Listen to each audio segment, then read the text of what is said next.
All right. All right. Good morning, YouTube. In today's video, I'm going to be continuing the discussion on exercise selection and then going into exercise order. So before I get into that topic, if you would like to work with me for your own strength and physique goals, the link is in the description below for coaching, or if you would like a custom workout plan. Also on my website, I did release a bunch of new shirts. So this is one of the new designs, the Barbell Club. So Stand Strength Barbell Club logo. So yeah, if you want to start rocking some Stand Strength merch, I'm trying to have it be kind of like a minimalistic styled gym apparel rather than it being so raw, rough, and kind of edgy and grungy, right? We just have different if you just have different preferences for like what you would like to wear in the gym. I prefer a more minimalistic look, so that's the kind of designs that you'll find on my website as far as merch. All profits from the website do get invested back into the channel and into other endeavors that I want to do as far as like the Stand Strength brand. So thank you so much for your support by watching, subscribing, liking these videos, and let's get into the topic.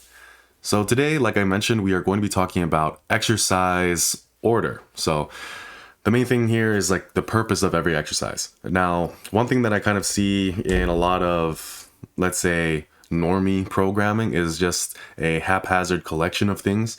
Sometimes it's accidental that exercises are in an order that makes sense, but sometimes it's not really the case.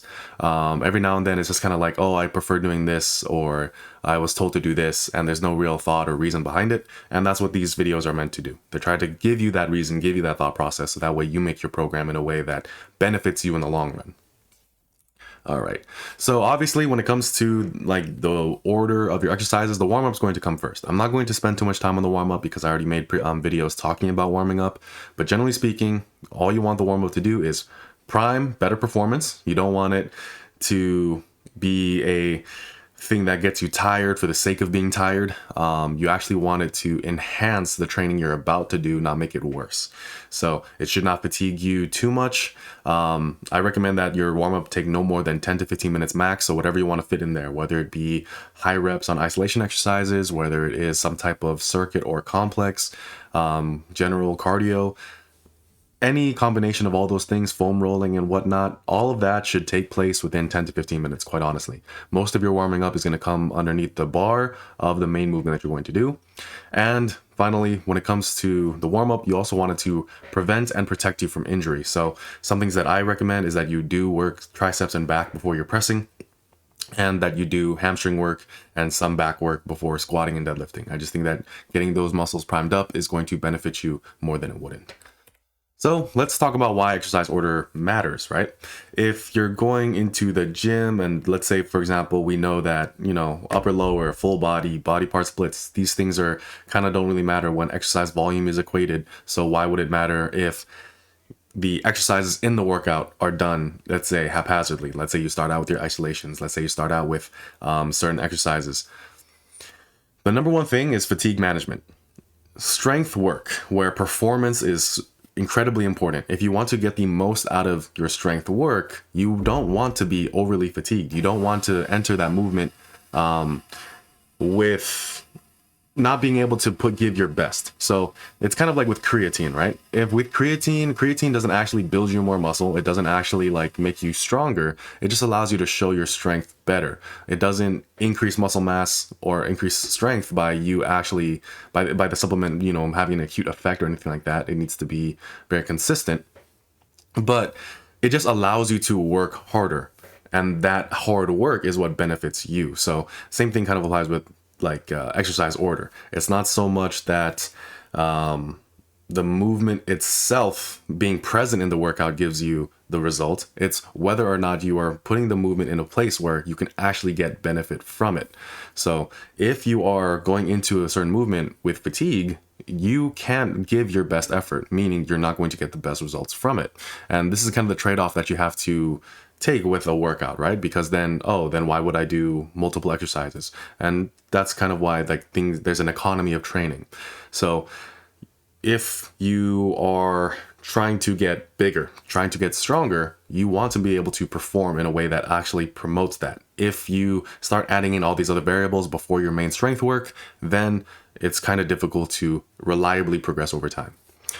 Then the next thing is maximum adaptive volume. So the the training volume that you can actually recover from. So I know with like the RP, Renaissance periodization style of discussing these things, when it comes to maximum recoverable volume, that just means a return to baseline. That just means that the workout didn't kill you, but you're not really getting all that much better from it. So this is kind of like SRA curves and the ability for the body to kind of like overcome, like to regress and then overcompensate, so that way you're getting stronger each time. You know, really like big brain, galaxy brain stuff, but not really. But at the same time, it's not something you need to like think about too much beyond the fact that if you are not training with a variety of different exercises and you're putting these exercises in an order that doesn't complement the purpose of the exercise, it just makes it harder to recover from, meaning it's harder for you to get a benefit from. And then that leads into the next point, which is stimulus to fatigue ratio can change depending on the order of exercises you do. And this can be done to your benefit. So let's say, for example, you do bicep curls before chin-ups, meaning you fatigue your biceps before you do a heavier movement. So with this, what's going to end up happening is just because your biceps are now fatigued, they are going to be the limiting factor of your chin-ups. So if your goal is bigger biceps, this is a valid strat. Now, because like if you do chin-ups first, then the main thing that's going to be working is your back. Whereas here, because you are entering it with fatigue biceps, your biceps will give out first, meaning you can only do as much volume as your biceps can handle. So as a result, your biceps are getting the most amount of load. Your back isn't really working all that much because your biceps give out first. So then biceps grow.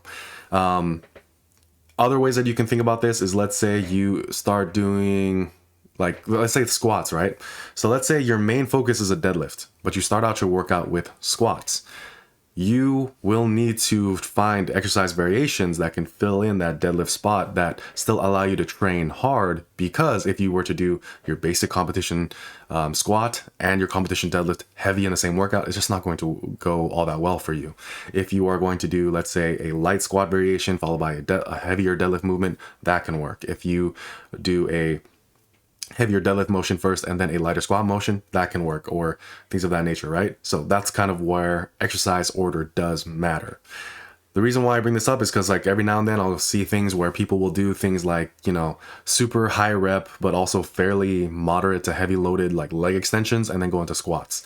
I'll see people do a lot of dumbbell or machine chest press before they go into the barbell bench press. And they think that, oh, with that same logic that I brought up with the chin-ups, now going into the reverse side of things, if I'm entering this movement fatigued, then I'm pushing closer to failure, but it's artificial. You're limiting the amount of performance that you can do by being fatigued, which is going to not benefit you in every case. So everything is kind of like a tool, right? Everything's a tool in the toolbox, and it's just kind of a matter of knowing when to use it and when not to. If you're trying to build a house, it doesn't really make sense to try to build everything with a hammer. It doesn't make sense to try to cut things with a hammer. It doesn't make sense to I'm not a carpenter, so I'm not going to continue with this metaphor, but I hope you see what I'm saying. Now, the next thing I do want to say is that these categories can overlap. So let's kind of have a brief overview of these categories. So when it comes to the movement, right? One thing I recommend when it comes to my general basic programming is I recommend doing no more than 5 to 6 exercises per day. There are ways to kind of go about it, like if you were to do more, but usually that means most of your workout has to be like pretty much isolation work. But if you are having strength as a component of your workout, if you are having these big, basic, heavy compound movements as a linchpin of your workout, is that an okay word to say? If you're having them as a cornerstone of your workout, then these are things that you need to take into consideration, because the more exercises that you have that are of these like harder compound nature, the less overall exercises you can handle, which is why this is one big mistake when it comes to a lot of novice programming that I see where they're trying to add in accessories, is that they'll do something like, oh, I'm going to barbell bench press, or I'm going to squat, bench, deadlift, then I'm going to do barbell rows, barbell overhead press, chin ups, back extensions, and then curls. So think of the overall amount of energy you would have throughout that entire session, especially if you're trying to go heavy on 3 movements in a row, then maybe even trying to go like moderately heavy on 2 very big heavy movements also. and then trying to follow that up with smaller accessory work. You're going to be mentally burned out, and even let's say you are not in that one session, try doing that for multiple weeks at a time, and you're just not going to trend in the right direction. So when I say that these exercises can overlap, right? What I'm trying to say is that let's say you are doing a supplementary lift or variation for your main strength movement. So instead of doing a normal competition conventional deadlift or sumo deadlift, you are doing stiff leg.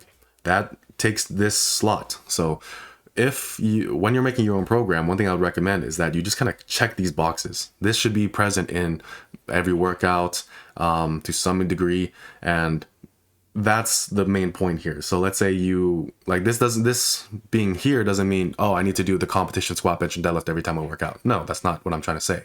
But what I am saying is that you do need to have a movement where you are progressing in strength. So let's break down each of these a bit more. So that first circle, right? The main strength movement. This is going to be the power lifts or its close equivalents. The overhead press can go into this spot if that's the, let's say that's a main lift for you.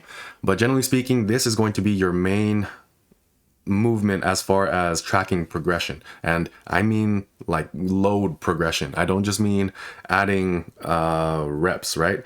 Now, as I'm going to get into this video, I'm going to like reiterate this point a lot. Reps build strength. You're not going to build your best level of strength just by doing singles, just by doing triples, just by doing fives. You're just not going to. The reason why 5-3-1 works for most of you is because you are doing a higher volume approach. You find 5-3-1 and then you essentially do a peak.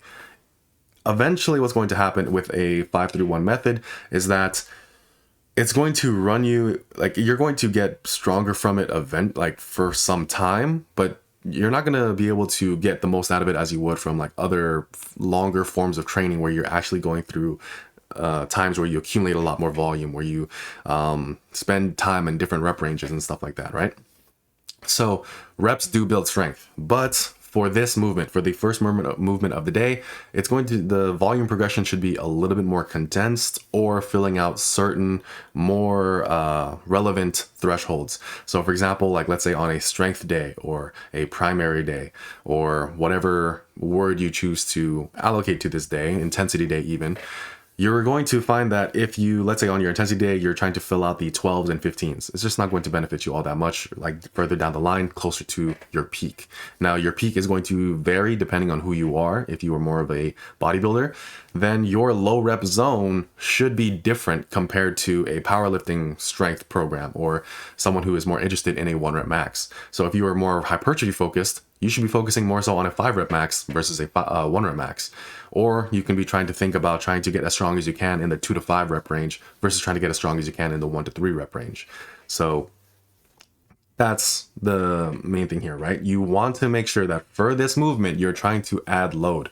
Too many people who are hypertrophy focused that I've been around in local gyms just think to themselves that if I increase my time under tension, if I increase the amount of squeeze, if I, you know, they're really focused on effort, which is not a bad thing, but they don't associate effort and let's say progression.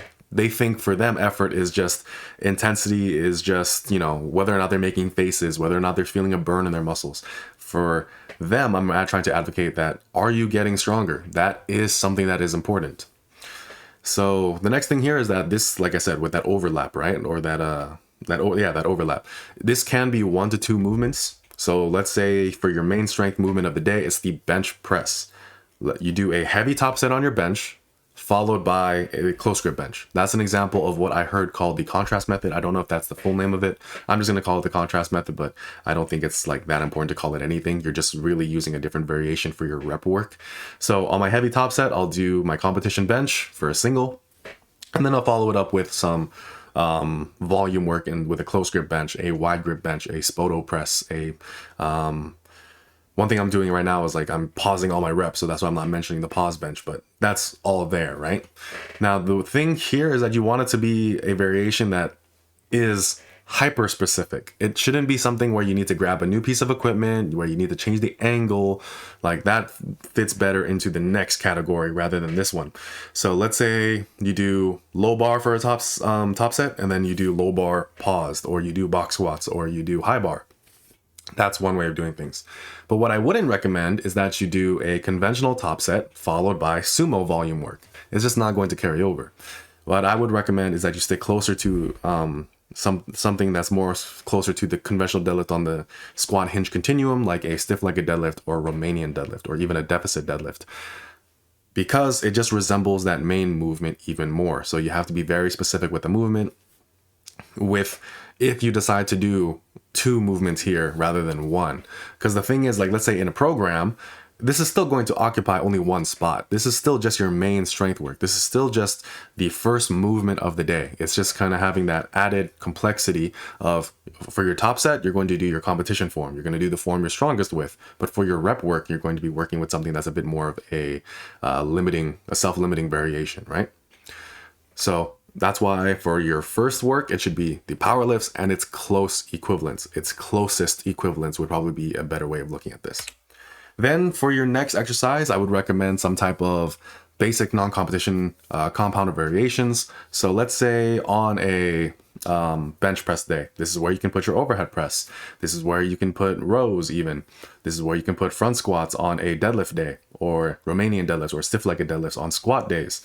So this should be variations of the lift you're not, like, that's not the main focus of that day. So with a full body, that will kind of change, but most of the time what I would recommend for most people is an upper lower. So let's say, for example, you have on your strength day, that's a more deadlift focused day. So what I would recommend is you do front squats that day, and then like all the other bodybuilding work will be focused more so on the deadlift. And then on your squat day, you're going to do Romanians or stiff legs, and then everything else will be focused more so for the quads, because that's that focus of that day. For bench pressing on an upper day, then that's where I would recommend like overhead press, rows. But here the goal is to volumize. Like I said, reps build strength. But here's the thing. The reason why I focus more so on volume and reps on this movement in particular is because as you get stronger on that main lift, your ability to add load will decrease on this next movement, simply because more weight is more fatiguing. So you're entering this second movement in a more fatigued state. So that's why I would recommend that you just try to volumize as best you can here rather than trying to add weight, because your main goal for the first movement is to add weight. Whereas for here, you're just trying to get the same amount of reps. Maybe, like, obviously if you can add weight on this movement as well, do so.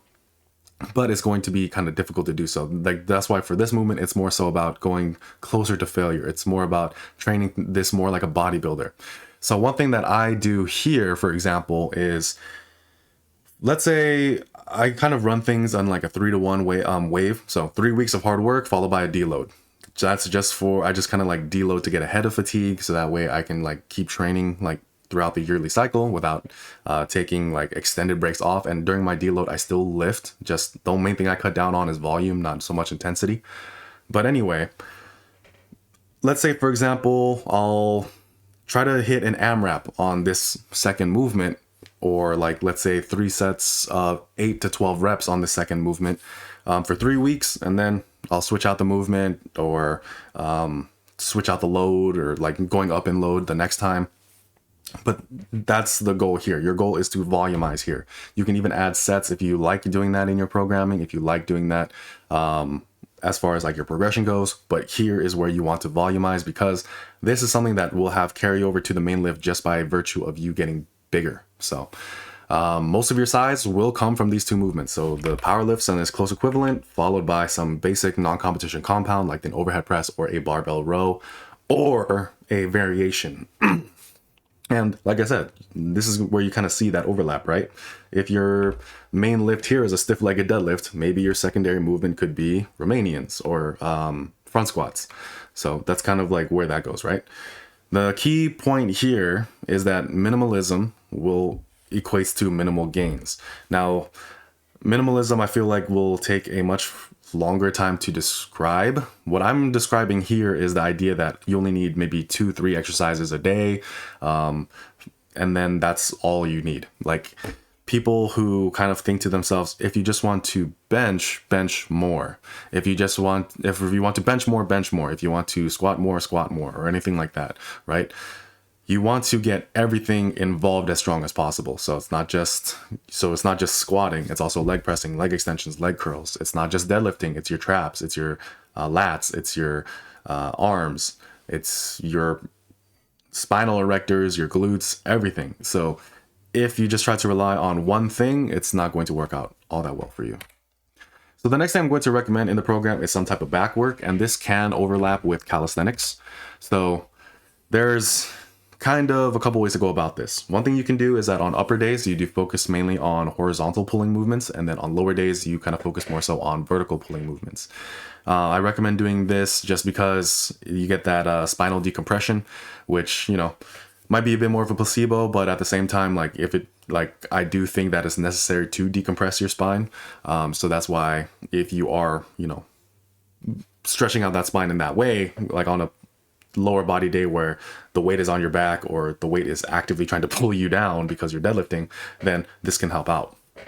And then for horizontal pulls on upper body days, just because usually the bench press or some type of horizontal press, whether it be dumbbell bench, machine bench, or push-ups, are going to be involved in some capacity. So it just kind of balances things out. So that's one way of going about things, where you have one day for horizontal, one day for vertical. Or you can have both on each day. So one way I would kind of manage this is that you do one free weight movement or one kind of heavier calisthenics movement, and one machine movement. So let's say you do barbell rows. Your next movement shouldn't be chin-ups. It should be lat pull downs. Part of this is just because if you do heavy pull after heavy pull, that's a lot of strain and tension, and it can develop issues for your joints, like your shoulder, your elbow.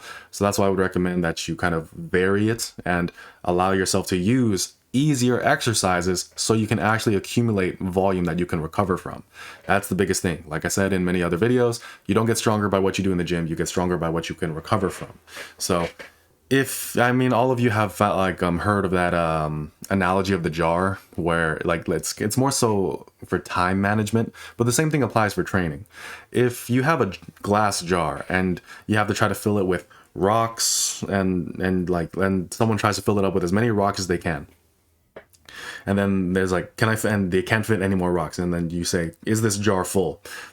People will say, yeah, the jar is full, you can't fit another rock in there. But then he starts pouring sand in there, and then now there's as much sand in there as that fills up the jar. And it's okay, is the jar full now? It's it wasn't full when I just filled it with rocks. And then people say, yeah, the jar is full now, and then he'll pour water in it, and then it's what's the moral of the story here? And then people say, oh, you can always fit in more stuff. No, that's not the moral of the story. The moral of the story is, if you fill things in at the right time, in the right way, in the right order, then you can fill in more stuff. But if you don't, then you're just going to overflow. You're not going to get the most out of your training. That's the moral of that story. If you just try to put in nothing but big, heavy compound work, and you put them in at the worst time possible, if in relation to the other exercises, then you're not going to be able to fit in everything that you could into your training. That's going to result in a bigger, stronger you. So that's one way of going about things. The free weight, one free weight, one cut machine. That's just if your recovery can handle it. Another way of going about this is just actually doing machines for both. It's just doing or higher stimulus to fatigue ratio exercises like seal rows or chest supported rows, where you're saving your fatigue on other parts of your body and doing it that way. But I would still recommend that back work takes this spot. And like I mentioned, if you do pull-ups or inverted rows, this is checking off that box. This is checking off both boxes. So let's say you're making a program and you're trying to have a checklist of things you want to include on each day. If you are trying to check off the box of back work and calisthenics, yeah, you've done that with pull-ups. You don't need to think to yourself, oh, I need to do pull-ups and inverted rows. No, you already took care of that. It's just a matter of maximizing your training by making sure that these bases are hit. So if you are doing a upper body day, a push day, or something like that, that's where I would recommend something like push-ups, dips, or handstand push-ups if desired. And then on lower body days, this is where lunges and split squats can take a spot. If you are, let's say, and there's things, and this brings up a good point where let's say you don't like lunges, you don't like split squats. Let's say for whatever reason you can't do them due to injury or whatever other constraints. Something that you can do after, I would say, the first 3 movements, where you just kind of take care of the big heavy hitters, and now you're starting to get into the smaller stuff. At this point, you can actually kind of fill in things that, like, especially these last two, dumbbell or machine work and then isolation work. Obviously, I would rather that if you are having issues, whether it be injury or something like that, then after you do some type of calisthenics work, because you can do this just with your body weight, and calisthenics, in my opinion, for higher reps can be very restorative. So let's say for you can't handle much more work with dumbbells or machines, just do 2 isolation exercises. But anyway, this is where lunges and split squats goes. For those of you who actually like doing those movements, here is actually where I would just put in more dumbbell or machine work. So I would do things like leg extensions and leg curls, hip abductors and hip adductor machines, chest flies and rear delt flies, or something of that nature. But if you wanted to include more stuff, like let's say, for example, you're trying to build up your upper body as best as you can, something that you can do here is, let's say you do barbell bench, barbell row, and then like that takes care of your back work. Then you do like dips, and then you do like dumbbell pressing. That's kind of like something that you can do to kind of check off the boxes, right? And you can invert the order of the exercises after, I would say, the back work. Quite honestly, I would kind of like, I like having back work to be in the middle of the workout, just to kind of provide a break to whatever structures you're training that day. Because let's say you're doing an upper body day, right? And then you do 2 pushing exercises or something of that nature, then I would recommend that you break up that and give your pushing muscles some time to rest by doing back work. Or let's say you're doing lower body day. You do squats and deadlifts, and then you do some pull-ups. So that way your lower body can rest a bit before you get back into it with, like, let's say leg press, hack squats, leg curls. So this is where, you have the most amount of freedom, the dumbbell or machine work and the isolation work, just because if this goes first, you will prematurely fatigue things that you don't need to. That's the first thing that we need to get out the way. The next thing is, the reason why I don't like putting these things first is because their ability for you to progress on them, whether it be by load or by volume, just is, it's very wide and it's very inefficient. So let's say you want to use dumbbell pressing as your main like pressing movement, then in my opinion, because of how unstable it is, because of how difficult it is to get into the right position, that could limit your progression. And then let's say you only want to do machines. I'm not saying machines don't build muscle, but I do have a bias toward free weight exercises. And in my bodybuilder friendly replacement video, then that's where things can fit, right? But it still needs to be a close variation. But for the most part, I would prefer to put them toward the back end of the video, back end of the workout, because I personally believe that you are going to get the best results from the bigger, heavier compound movements. And then finally, the isolation work. So these are your single joint exercises, your curls, your extensions, your rear delts, your side delts, your hamstring curls, your leg extension, calves, and flies. So doing these at the end of the workout, in my opinion, are going to be the best place to do them if you are consistent with them. And if, let's say, they are like this is anything that you put toward the end of the workout are things that are going to be easily skipped. So something that you can do, like I said, you can change the order of, I would say, these last 4 categories: your calisthenic work, your dumbbell work, or machine work, and then your isolation work, like your single joint work. You can put this in, like, let's say after your back work, you can put this in like further up into the workout if you know you are prone to skipping them. But it's kind of up to you to decide that. If you know you're consistent with your work, and if you kind of like finishing your workout, kind of like, how you make a sundae, you put the cherry on top. So the smallest thing, the smallest ingredient go to complete the dish goes on top, then this is where it would go. But if you find that it's something that you skip, you can move it up in the workout, but don't put it all the way in the front. That's just going to inhibit your progress on everything else following, which is going to limit your ability to progress in the long run. And that's it for this video. So maybe I know for most of you, this is going to be nothing too crazy, nothing too new. The reason why I make this video is because I have observed, have programs sent into me by people who, they're trying to get into it. They're trying to learn. So that's why I make these videos. And also because not everyone is at the same level. So I just want this information out there so that way we can make those changes. But as a quick summary, this is the general exercise order that I would recommend for most people. But let's say going here, anything back Anything towards the tail end, you can kind of like switch the order around depending on what like maximizes your consistency. But as far as these big three things right here, you want to keep that in place. So that's it for this video. Thank you so much for watching. Have a great day.